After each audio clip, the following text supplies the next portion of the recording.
introduction. Thank you. Thank you. Thank you. That was an incredibly generous introduction. I'm very grateful for it. And I am delighted to be here at the inaugural public meeting of Open Markets. And I'm very grateful to be introduced by Barry, who has been such a leader in this field. You know, we need to talk about what's happening in America right now. And the central question that America faces today is this: who does our government work for? Does it work only for giant corporations, for the rich and the powerful, or does it work for everyone else? This isn't really hard to understand. Americans don't need to review the complexities of the Herfindahl-Hirschman Index in order to get what's going on in this country. People understand what's happening. Folks at the top are getting more and more, and everyone else is left to fight over the scraps. You know, businesses have been, powerful interests have been investing in eye-popping amounts of cash to make sure that it stays that way, tilting the playing field against small businesses, against entrepreneurs, against innovators, against workers, and against pretty much everyone else. To keep us distracted, those in power tell us lies built on fear. Fear of people who look different than we do, fear of people who worship differently, fear of people who come from a different nationality. And all the while, those same powerful interests have been locking down their control over our economic system. Strong, healthy markets are the key to a strong, healthy America. But today, in every corner of our economy, big, powerful corporations are killing off competition. Airlines, banking, healthcare, pharma, agriculture, telecom, tech, in industry after industry, monopolies, duopolies, oligopolies are calling all the shots, exerting alarming control over markets. And the results are devastating. When those giants kill off competition, we know what happens. Prices go up, quality goes down, and jobs are eliminated. But that's not all.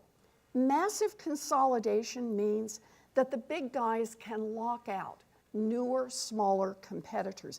It means that the big guys can crush innovation. It means that the big guys can muzzle ideas that they don't like and voices that they don't like.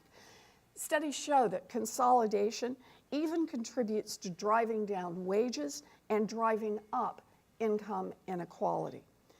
Concentrated market power also translates into concentrated political power, the kind of power that can capture our government.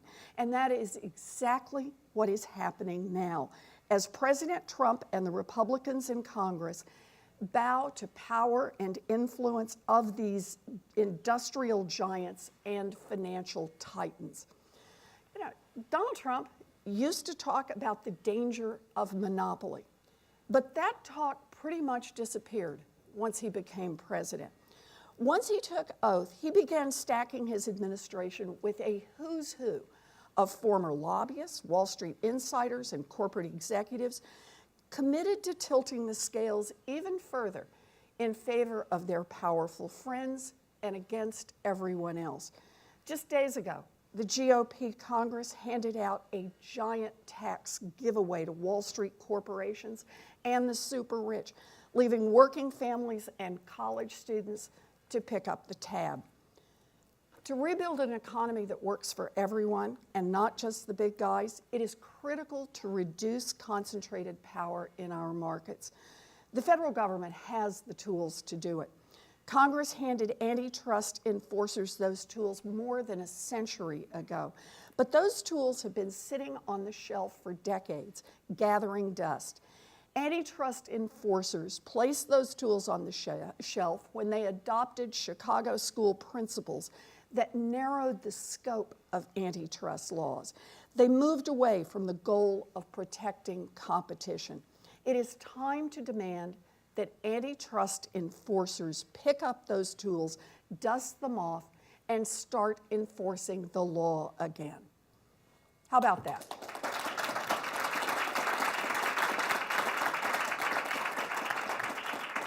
So it's good to talk about the problem, but let's talk about the solutions. How can we get them to do this? How can they do this? Step one, block mergers that choke off competition, and that begins with leadership. The individuals who lead the FTC and DOJ determine the federal government's competition priorities. They decide when to open and close investigations, when to take cases to court or to settle, or as we just saw in the FTC's investigation of Google in 2012, when to overrule the recommendations of lower-level staff when they disagree. If those enforcers use the tools at their disposal, they can begin to loosen corporate power's chokehold on our economy. And one of the best tools that they have is the ability to block anti-competitive mergers. With the growth of Chicago school economics in the 1970s and 1980s, however, antitrust enforcers opted for a different approach, convincing themselves somehow they could have their cake and eat it too.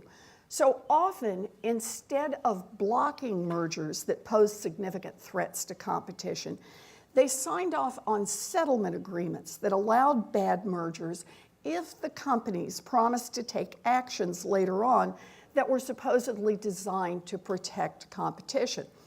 The problem is that many of those expertly crafted provisions have turned out to be epic failures. Studies show that those settlement conditions often fail to bring about the cost savings and other benefits that the giant corporations promised. Instead, they just meant more concentration and less competition. We need to demand that antitrust enforcers who understand that fair and open markets cannot coexist with concentrated power. And we need to oppose macaroni spine nominees who have spent their careers defending the status quo.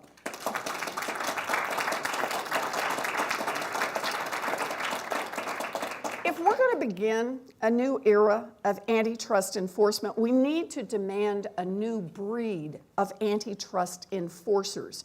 We need enforcers with steel spines who will stand up to companies with the best-dressed lobbyists, the craftiest lawyers, and the highest-paid economists.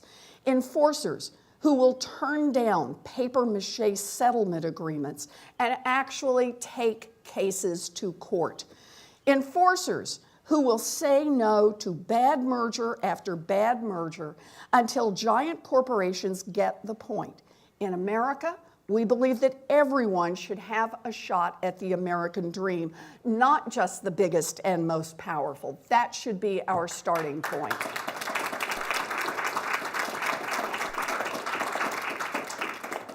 But getting good enforcers to block bad mergers should just be the beginning. The sad truth is the FTC's and DOJ's records on large mergers between direct competitors is leaps and bounds better than their record on vertical mergers of companies that are not in direct competition. Oh, I see we've already got a group for that one. Companies that are not in direct competition but that operate in the same sector, like computer manufacturers and software developers. The Chicago school party line is that vertical mergers don't harm competition. In fact, Chicago school disciples will even tell you that those mergers generally improve competition by making companies more efficient. Well, that's the theory, but when powerful companies are involved, not often the reality. In reality, billionaire investors and wealthy shareholders in powerful companies often have exactly three goals: maximize profits, and maximize profits. They may start with buying up smaller companies, squeezing their workers, raising prices on consumers, but after a while, even those moves won't bring in the ever higher profits that their billionaire owners demand. So once competition has shrunk to a handful of survivors left standing in a sector, what happens is that those powerful companies search out new prey, moving up and down their own food chain. And once one large company does it, other powerful players follow suit. It becomes a vicious cycle. Just look at the wave of mega mergers in the agricultural sector. In the last year, antitrust agencies have given the green light to mergers between China National Chemical Corporation and Syngenta and Dow Chemical and DuPont, giants merging with giants. And now the chemical company and pesticide producer Bayer is seeking antitrust approval to acquire the seed giant Monsanto, the world's largest producer of genetically modified seeds. Just think about that one for a minute. Think about it. If approved, one gigantic company would supply 1/4 of the entire world's seeds and pesticides, all in one place. Wow, it's no wonder that small growers and family farms have been urging the Justice Department to reject the merger.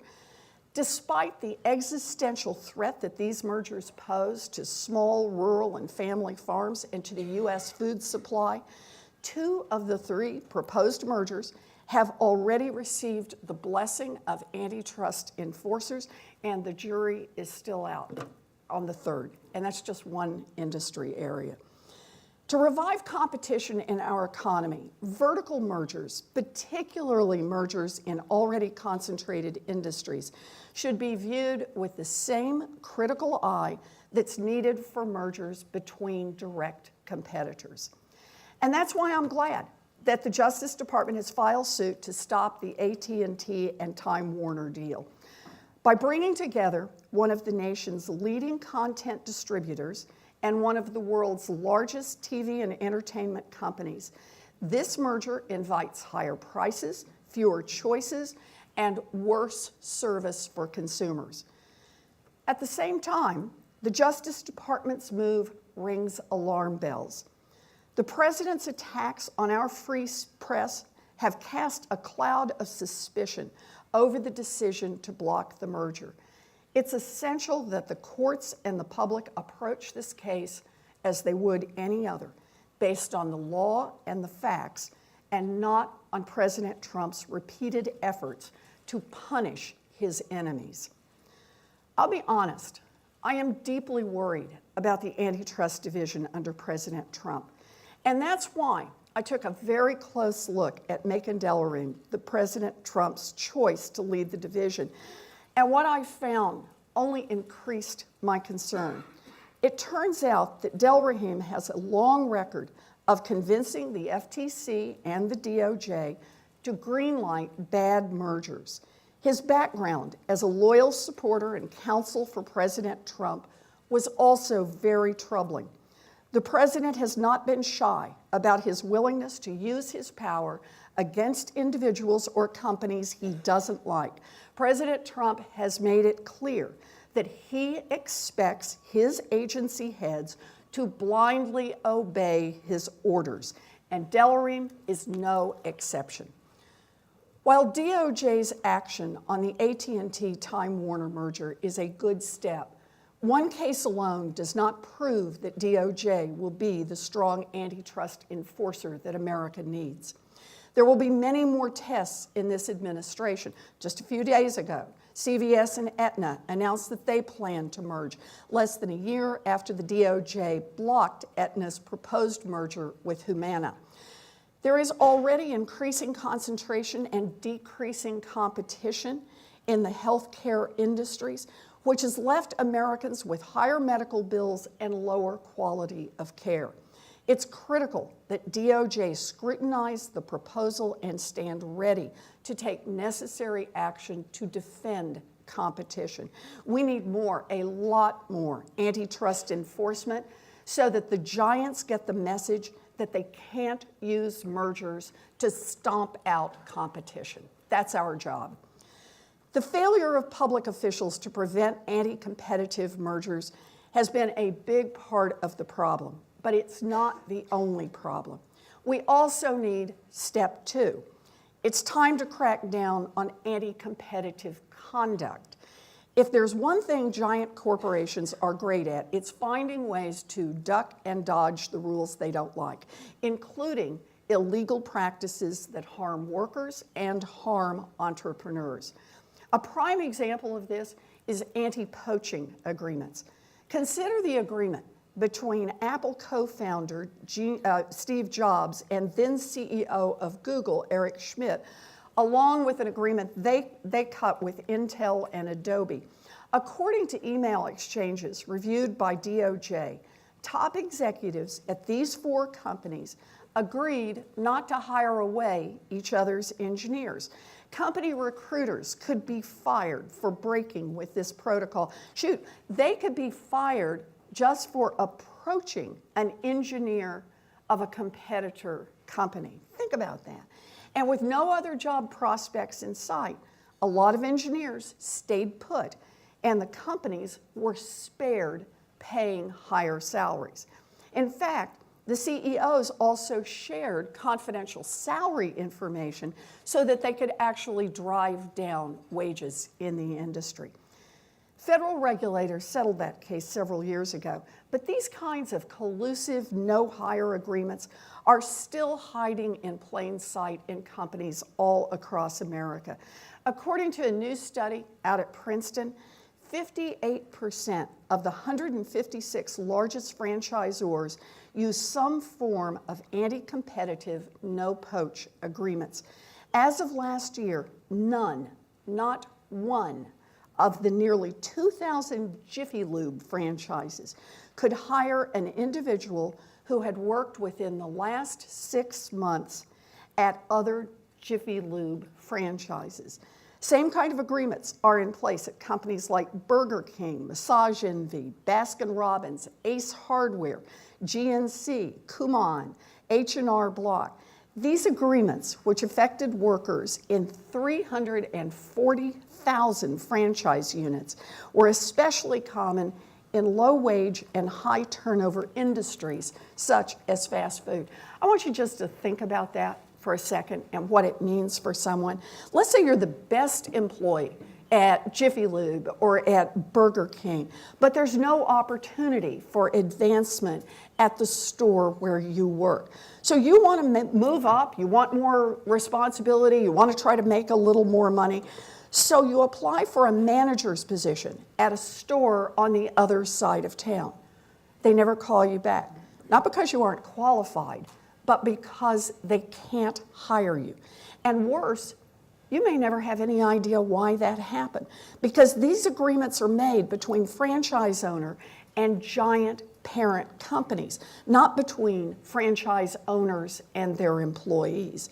As a result, most employees are kept in the dark about these collusive arrangements. In October of 2016, DOJ issued guidance making clear that these agreements are illegal.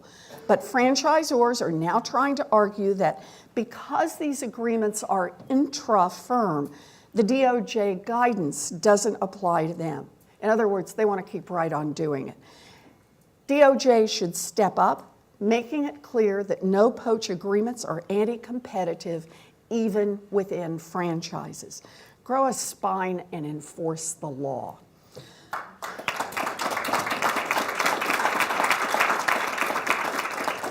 No-poach agreements are a reminder that corporate concentration not only affects consumers by limiting choices and driving up prices, it also affects workers who can't get the salary they would otherwise be able to get in a competitive economy. It is time to hold those corporations accountable for these competition-killing practices. And let's be clear, holding everyone accountable means everyone. The investigation into Russia's influence in the 2016 election has exposed how influential giant tech platforms can be. There is no exception in antitrust law for big tech. It is time for antitrust enforcers to start looking critically at the ways in which massive amounts of data can be manipulated in ways that choke off competition. Okay, step one, push back on mergers. Step two, enforce the laws against anti-competitive activity. Step three, we got to get everyone in the game. Sure, DOJ is law enforcer in chief, but all government agencies should defend competition. The Defense Department provides big dollar government contracts to private sector companies that build planes and provide uniforms and countless other supplies and materiel. The Food and Drug Administration designs rules that determine if, how, and which drugs can enter the market. The Fed and the FDIC oversee financial markets to make sure that banks don't grow too big to fail. Each of these agencies has enormous power to influence competition.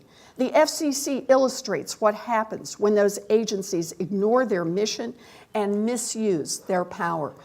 Giant telecom companies fought hard against many of the public-centered rules championed during the last administration. And now they're trying to execute a corporate takeover of the FCC. Their point man is Ajit Pai, President Trump's pick to chair the commission. Since taking over as FCC chair, Pai has worked to roll back rules to make it easier for giant telecom companies to become even bigger and even more powerful. The FCC's recent proposal to roll back net neutrality rules is another example of how the Trump administration is tilting the playing field toward big corporations. Next week, the FCC will vote on a proposal introduced by Chairman Pai to repeal net neutrality rules that were put in place in 2015, rules that had overwhelming public support. Ending net neutrality doesn't serve the public interest or benefit American consumers. It benefits exactly one group, a handful of giant companies that want to block, filter, or charge more for what we do online. The decision also has the potential to make vertical media consolidation like the AT&T Time Warner deal even more dangerous. But that's not the only problem at the FCC. Take the proposed merger of Sinclair Broadcast Group, the largest TV station owner in the United States, merging with Tribune Broadcasting, another large TV station owner. David Smith, Sinclair's executive chairman, is a big-shot Republican donor who aggressively uses his local stations to promote his own political views. He threw in with Trump during the 2016 campaign, and he used local news stations to plant pro-Trump stories. Jared Kushner even bragged about reaching a deal with Sinclair to get more positive coverage of Trump during the campaign. Well, that deal has paid off in spades. After the election, Smith met with Pai to discuss FCC rules that prevented Sinclair from acquiring Tribune, and Pai immediately got to work to help pave the way for a merger that, if completed, would give Sinclair access to over 70% of American households and a chance to quietly pump his own brand of right-wing politics into local news programs in nearly 3 out of every 4 homes in America. This is downright scary. A free and independent media is powerfully important to the survival of democracy, and the FCC is now on the verge of trashing the independence that we all rely on. The way I see it, the fight for stronger competition is similar to the fights over healthcare or tax reform or the other big issues that we're now debating in Washington. At their core, these fights are about what kind of a country we're building, one that works only for the wealthy and the powerful, or one that works for all of us. I believe that every American deserves a fighting chance to launch an invention that can change the world, a fighting chance to open a small business that becomes a local institution, a fighting chance to work in a job that provides fair pay and basic benefits, a fighting chance to build something without seeing all of the benefits snapped up by the rich and the powerful who know how to twist every rule. I believe that competition is worth fighting for. I believe that competition makes markets and this country stronger. And that's why I am glad to be here today at the Open Markets launch with a team that has been fighting in the trenches for a very long time. I'm glad to have the chance to stand shoulder to shoulder with people who are committed to turning the vision of a competitive America into a reality. Thank you all for having me here today.